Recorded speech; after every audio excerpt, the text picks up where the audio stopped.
around 1 o'clock in the afternoon, there was this blast. 60 people were killed. I was just 14 years old at that time, and I was unaware of number of things in my life. And it was a very impactful and a very impactful day in my life. In terms, I came across number of ideas, who I was, why everything was happening in my life. After that, I came across number of things in my life. First thing, where I was living. So the locality that I live in, Quetta, is basically all Hazara people living in one locality. It is just 3-4 kilometers, square kilometer area, which is inhabited by 3 lakh Hazara community members. And the entire area is exclusive only for Hazara community. One thing that was very natural in my life as my personality was building up was this exclusive connection and loyalty to my own community, and which was inherently bringing this idea into my mind that I cannot trust other communities, because after 2004, number of incidents were happening on the basis of sectarian violence, where my community was directly being targeted. But in 2009, I came to Lahore, University of Engineering and Technology, for pursuing my graduation in mechanical engineering. Initially, it was very different because I came across a new culture where people were not looking Chinese like me, but more like people were from different communities. And in terms that UET gave me more objective reality of Pakistan, because it was more multicultural in terms that I got friends from Gilgit-Baltistan, Khyber Pakhtunkhwa, Sindh, and different other communities in Pakistan. So that was the first time I came across this idea of diversity, and this idea that there is this multiculturalism in this country. And with the passage of time, not only, basically, it was very hard for me to communicate and go with the other community. And I can give you one example of that I got into the debating society, and then there, in the first year, I was so impressed with the idea of becoming the president. But at that time, I had this fear in my mind that I can never be the president of the debating society, because I was from the different community, and this majority people are not ever going to let me to become the president. But this transformational change, this journey took me 3 years, and then later on I became the president there at the debating society in UET Lahore. So that idea of how basically you can surpass your own fears and limitation in your life, and how basically this idea of diversity was helping me breaking those thresholds which were making me think that you cannot basically go beyond that point. And that diversity was becoming my motivation. And at all these points, the incidents of targeted killing was happening in my community during all the time. 1,500 people were lost. I was just initially thinking about posting a picture, and then I thought that no, I won't be able to do that, because I don't want to talk about only the miseries here, but about the positivity, how this diversity can bring, not only in the life of a person from minority, but in everybody's life. So the conventional thinking about diversity is very simple. People usually think about it as the idea of races or religion. But no, I think that diversity has a very vast meaning and more nuances than we expect in our life.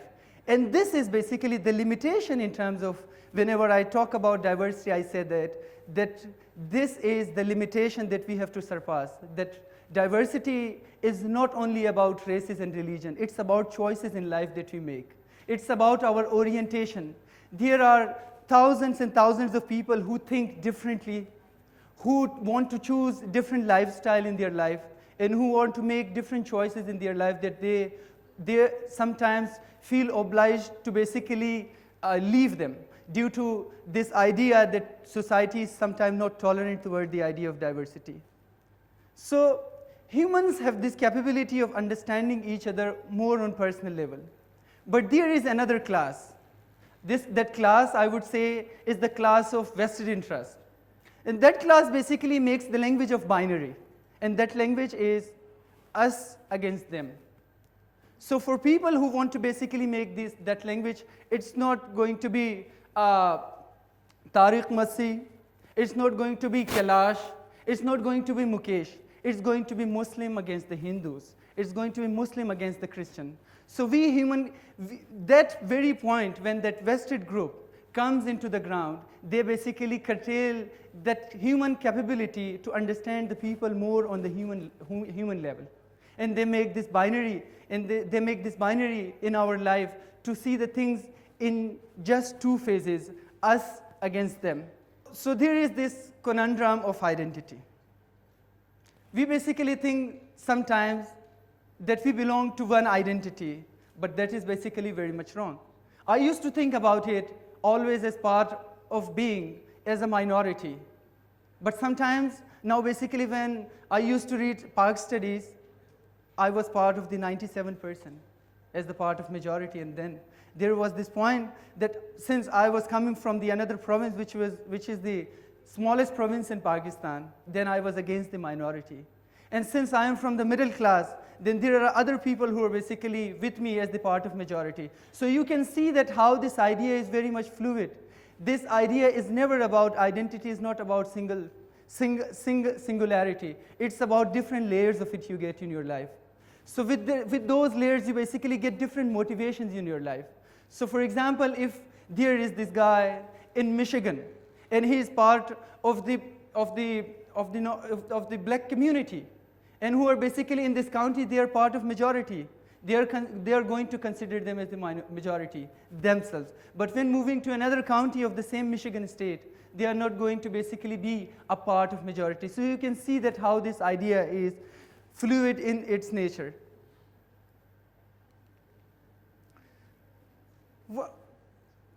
One more thing which is very important that people don't think about the idea of diversity. They think that it's a privilege. Sometimes they think that it's an idea which is more European or West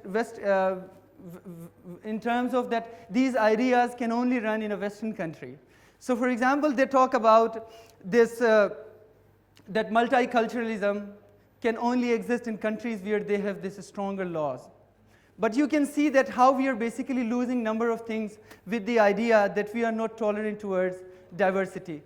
So one thing, life in terms of authenticity is very important when you in life go more authentic, to see things more in objective reality.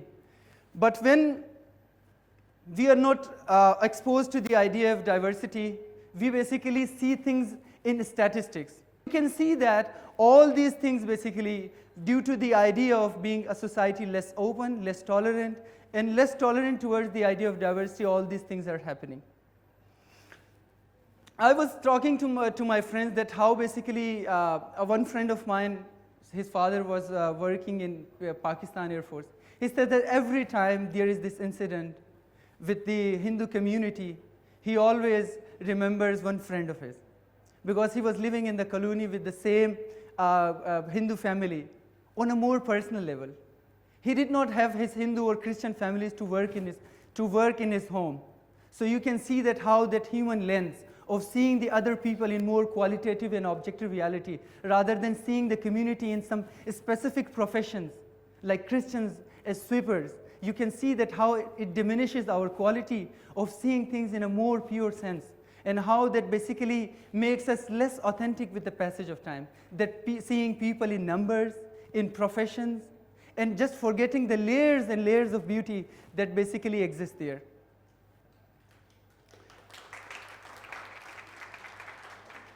And in a more extreme way, what you can see is that with less tolerance with the passage of time, there are going to be that vested groups who say there is this binary of us against them. They are going to commit violence.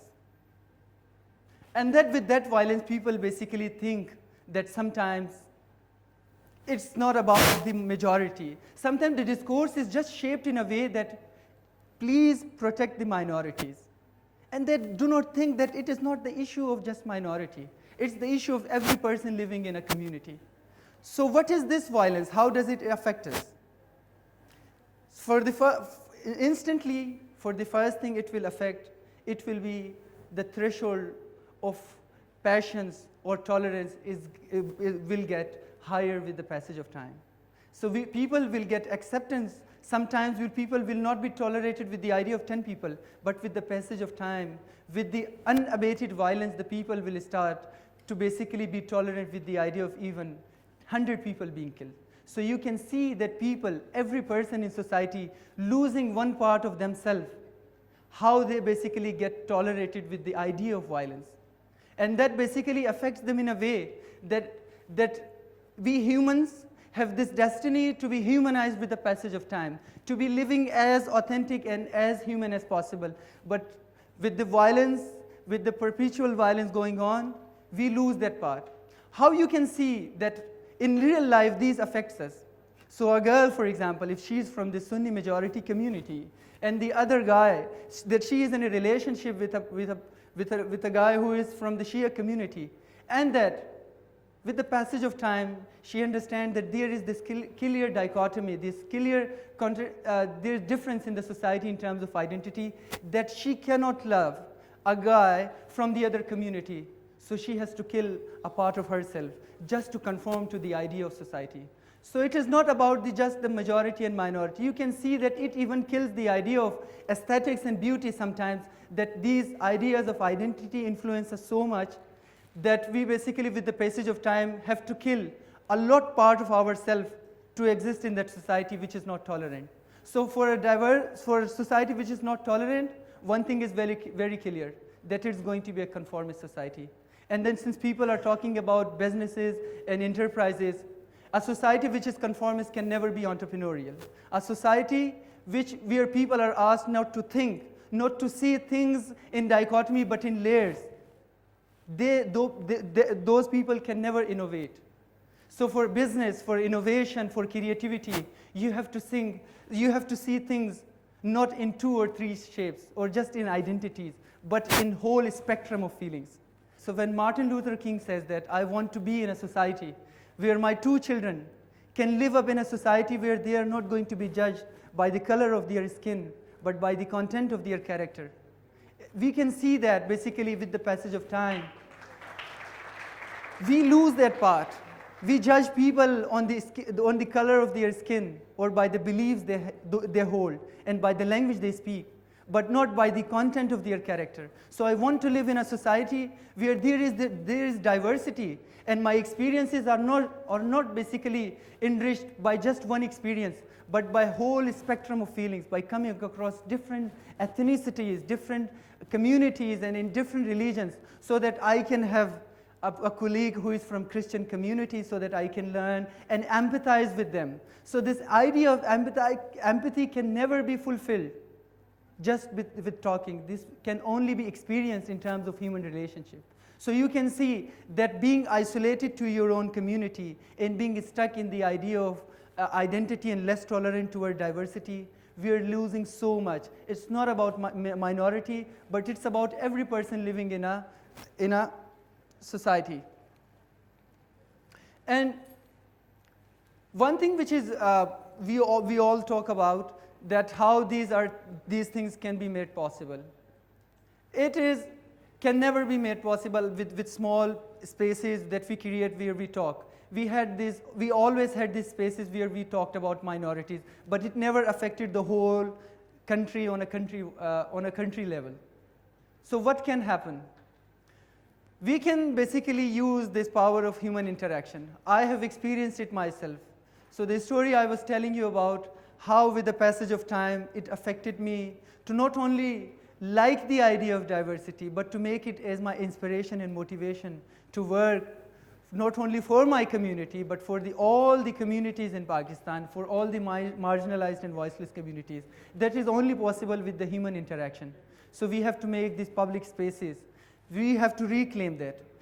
Last week I was reading about the girls reclaiming a park where they had this discussion. And then an open discussion about feminine and girls issues in the park. And different people, different girls from different communities were there to discuss their issues. That is the idea of basically going not in isolated spaces, but going to the public spaces to talk about this. to make parks more open for every community to come there, to talk to talk about each other, not only about this whole violence and identity issues, but talk about them, about their daily issues, about how they live their life. So with that, we can see that this change will be possible. We can see that with businesses, which is more diverse, this idea is very encouraged in Western countries to take sabbaticals and go to different cultures and search for new ideas. So new ideas is only possible. Innovation is only possible when you meet and you come across other cultures. And lastly, everything that I was talking about, I can sum it up with one paragraph, which was, I used to read, but I never got entire meaning of it, but now I can see that while I was making my entire presentation, it totally suits the entire idea. That life is to be loved, to love, to be loved. To never forget your own insignificance, to never get used to the unspeakable violence and the vulgar disparity of life around you. To seek joy in the saddest places, to pursue beauty to its lair. To never simplify what is complicated or complicate what is simple. To respect strength, not power.